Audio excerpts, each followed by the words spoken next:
یہ ہضم نہیں ہونا جب تک ہماری ایٹامک کیپیبلٹی پر کسی نہ کسی طرح کنٹرول حاصل نہیں کر لیا جاتا.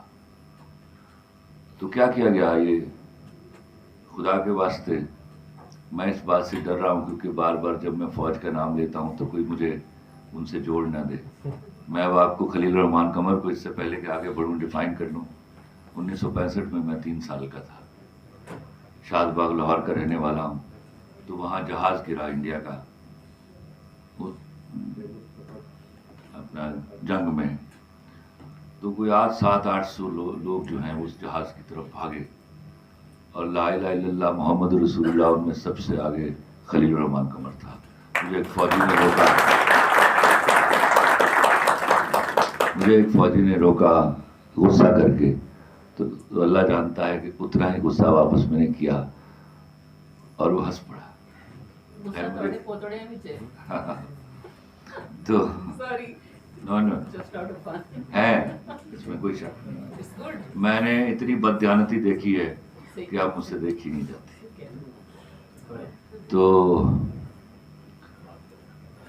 مجھے یاد ہے سوائے ضیاء الحق کے زمانے کے مجھے نہیں یاد پڑتا کوئی فوجی مجھے نظر آیا ہو اور میں نے اس کو سیلوٹ نہ کیا ہو.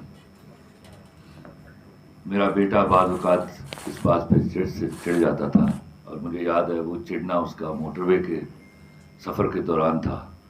تو کوئی 80 یا 100 کلومیٹر کے سفر میں نے اس کو کنونس کر لیا کہ میں فوجی کو سیلوٹ کیوں کرتا ہوں. میں نے اس کو بتایا خدا کی قسم شاید میں اس کو سیلوٹ نہیں کرتا, اس ماں کو سیلوٹ کرتا ہوں جو اس کو ہمارے لیے شہید ہونے کے لیے بھیج دیتی ہے.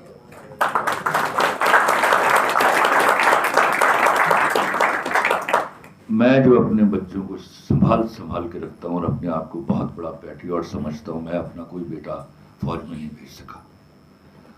تو میں ہمیشہ جب کوئی فوج کے بارے میں بات کرتا ہے تو جنہوں نے کوئی گناہ کیے ہوں گے مجھے لگتا ہے وہ ان ماں باپ کو گالی دے رہے ہیں جن کے بیٹوں کی شہادتیں ہو کر آئی اور انہوں نے جنازے وصول کیے اور کہا الحمدللہ ہمارا بیٹا ہمارے ملک پر قربان ہو گیا. تو ایٹامک کیپیبلٹی آپ کی کون سنبھالتا ہے؟ Your army. تو کیسے ہم how can we weaken that particular power which is taking control of that atomic capability? That is to somehow engage them into things. کبھی ایسٹرن بارڈر پر کبھی ویسٹرن بارڈر پر ایک سے جان خلاصی ہوتی تو دوسرے بارڈر پر, اور یہ نہیں ہوتا تو 30 لاکھ افغان مہاجرین ہمارے ملک میں آ جاتا ہے. پولیٹیکل انسٹیبلٹی جب سے میں نے ہوش سنبھالا اس ملک میں دیکھ رہا ہوں. اکنامک انسٹیبلٹی جب سے میں نے ہوش سنبھالا ہے میں اس ملک میں دیکھ رہا ہوں, اور جب سے آپ نے ہوش سنبھالا تب سے آپ بھی دیکھ رہے ہیں. ہر 5 سال بعد ہمیں ایک نعرہ دیا جاتا ہے کہ ہم آ کے حالات ٹھیک کر دیں گے, اور وہ پہلے سے زیادہ دگرگوں کر کے بہت سارے دوسرے لوگوں کو الزام دے کر چلے جاتے ہیں, اور جو اگلے آتے ہیں وہ اگلے 5 سال پچھلوں کو مورد الزام ٹھہراتے ہوئے گزار دیتے ہیں. آپ کے ملک میں کا سب سے بڑا پرابلم یہ رہا کہ لا ایکولی پریویل نہیں کرتا. کبھی کبھی تو یوں لگتا ہے کہ لا اور لا میں موجود سارے سکم بیٹھ کر تیار کیے جاتے ہیں کہ ایلیٹ کلاس کو کس طرح سہولت دے سکیں گے. کبھی میں نے لکھا کہ مردوں کی سہولت کا نام ہے طوائف. تو ذرا میچ اپ کر کے دیکھیے کہ یہاں بھی یہی بات تو نہیں, سیاست میں بھی یہی ہے. جتنے آپ کے قوانین بنتے ہیں اس میں ایسے سکون چھوڑ دیے جاتے ہیں, یا پھر اچانک ان کی ایک نئی انٹرپریٹیشن ہوتی ہے اور ایک نیا حق ایک ایلیٹ کلاس کے کسی آدمی کو دے کر اسے علاج کروانے کے لیے باہر بھیج دیا جاتا ہے. میرا کسی سے کوئی اناد نہیں, I don't belong to any party, but یہی رائٹ خدا کے واسطے ہر اس آدمی کو دے دیجیے جو جیل میں سالوں سے بند پڑا ہے. That will never be given to them. That was given to them. اس کا نتیجہ کیا ہوتا ہے؟ جب حقوق سلب ہوتے ہیں تو ڈاؤن دا لیڈر جب ہم آتے ہیں ایلیٹ کلاس سے تو گریجولی سب کے حقوق سلب ہوتے چلے جاتے ہیں. And that is equally for the man and for the women.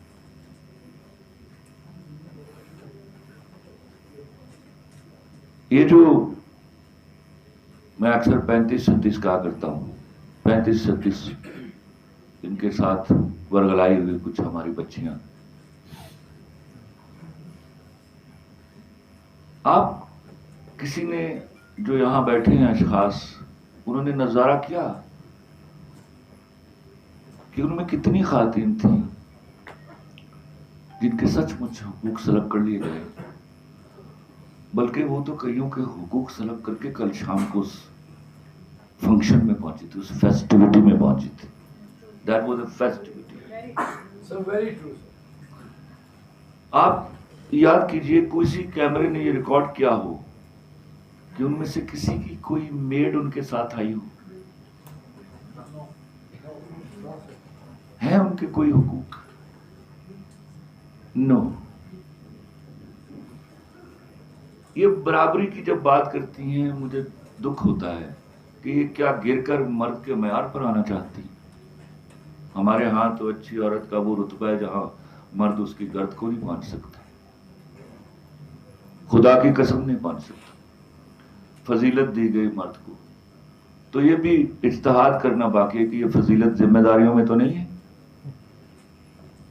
یہ تو طے نہیں ہوا.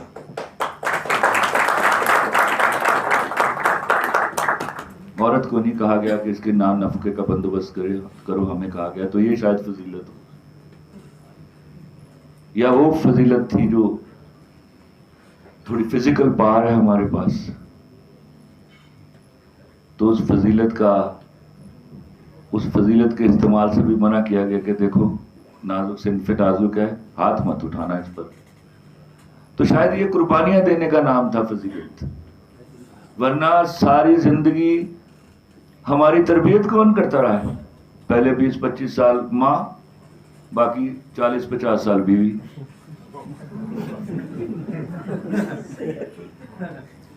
صبح چلے جاتے ہیں ہم گھر سے، حکومت کون کرتا ہے؟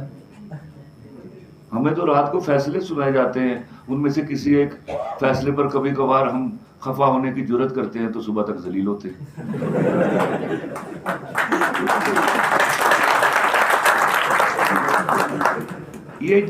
یہ جس پدر شاہی نظام کی بات کرتی ہیں، وہ نظام تو میرے ملک میں کہیں ایگزسٹ ہی نہیں کرتا.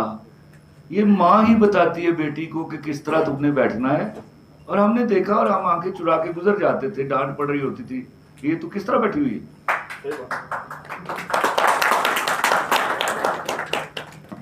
یا پھر بڑی بہنیں بتایا کرتی ہیں کیونکہ انہوں نے سیکھا ہوتا ہے ماں سے.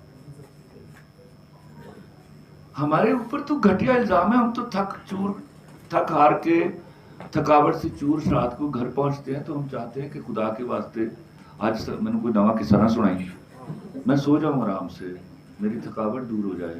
تو ہفتے اتوار کو کبھی چھٹی ہوگی تو کریں گے بات کہ گھر میں کیا ہو رہا ہے. Am I wrong؟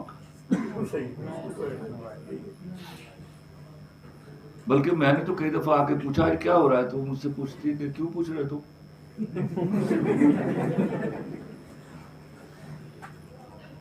مجھے مسوجنسٹ کہا گیا، یہ ان کا طریقہ واردات ہے.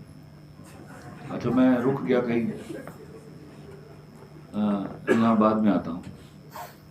اب یہ ساری دنیا میں یہ دن منایا جا رہا ہے تو یہاں مرد کی ضرورت کیوں پڑ گئی؟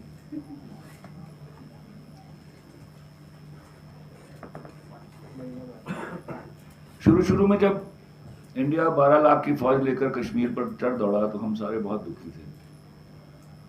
میرا ایک دوست محمد کمال پاشا رائٹر ہیں، وہ بڑے رائٹر، وہ اکثر مجھے کہا کرتا ہے خلیل الرحمان قمر، پاکستانی کی یادداشت بڑی تھوڑی ہے، اگلی خبر تو بعد پچھلی خبر بھول جاتے ہیں.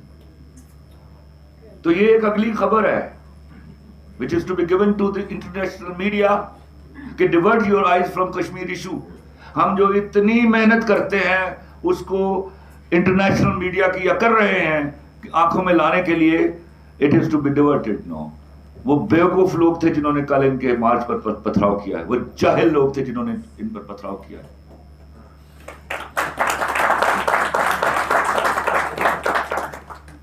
کسی چیز کو مار دینے کا سب سے امپورٹنٹ طریقہ ہوتا ہے کہ اسے ان امپورٹنٹ بنا دیا جائے. کل انہوں نے پتھر مار کے ان کو امپورٹنٹ بنایا ہے. اللہ سے دعا کیجئے کہ ایسا کوئی مارکا دوبارہ ہو تو کوئی بدنصیب آدمی، کوئی دیوانہ مرد مارچ نہ نکالے. اگر ہم مرد مارچ نکالیں گے تو ہمیشہ ہمیشہ کے لیے ویمن مارچ کو جسٹیفائی کر جائیں گے. Women belong to us and we belong to women.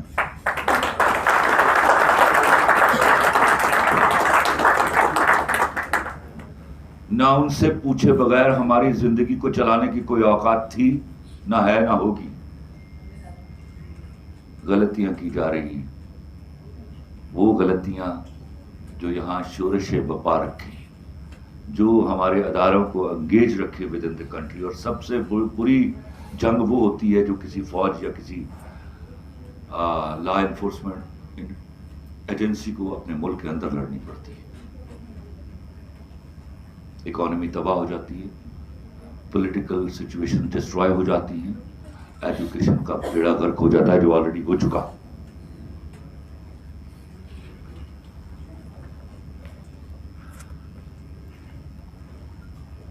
میں پولیٹیشین نہیں ہوں جو کسی کو کہتا ہے کہ وہاں سے فنڈ آ رہے ہیں پھر نیا پکڑ لیتا ہے پھر ثابت نہیں ہوتا. میں خدا کی قسم جانتا ہوں فنڈ کون سے بینک میں آ رہے ہیں اور کس اکاؤنٹ میں. وہ اداروں کو بھی پتا ہے. It is not my duty کہ میں ان کو آپ کے سامنے ڈسکلوز کروں. That's the secret which has very recently been told to me. یہ اتنی پکی نوکریاں ہیں and they are so faithful. پھر وہی اب میں آپ کو یاد دلاتا ہوں، میں انگریز دے زمانے دا یہ وہی ہے. They'll be absolutely faithful when they'll be working in Europe and they'll be absolutely dishonest when they'll be working in this country.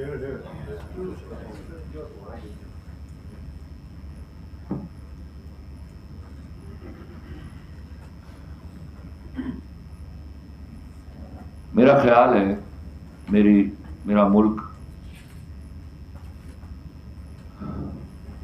جن لڑکیوں جن عورتوں پر مبنی ہے ان کی وجہ سے ہم جب باہر جاتے ہیں تو اکڑ کر چلتے ہیں. یو آر آر پرائڈ کہ میرے ملک میں ایسی خاتون ہے جو پورے فیملی اسٹرکچر کو بناتی ہے، سنوارتی ہے اور اس کو لے کر آگے بڑھتی ہے. پچھلے 10 سالوں سے ایک سازش شروع ہوئی لگاتار. خدا کے واسطے وہ کیا قرآن شریف میں آیت ہے جس کا کئی دفعہ تذکرہ کیا، اور فکر کرو کہ فکر کرنے والوں کے لیے نشانی ہے، تو وہ نشانی ہم نے نہیں ڈھونڈی. 10 سالوں میں لگاتار خواتین رائٹر، سڑی ہوئی ڈیورسی رائٹرز، آج میں آپ کو بتا رہا ہوں، وہ ڈرامہ لکھ رہی ہیں ساس، بہو، نند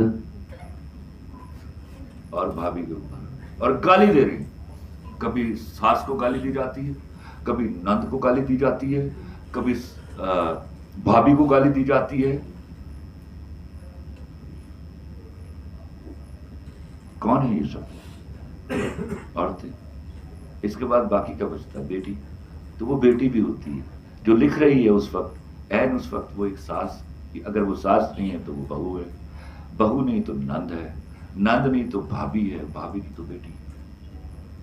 اور یہ گالی تواتر سے 10 سال سے دی جا رہی ہے، اور میں اکیلا بول رہا ہوں کہ یاد رکھنا دس از این انٹرنیشنل کانسپریسی.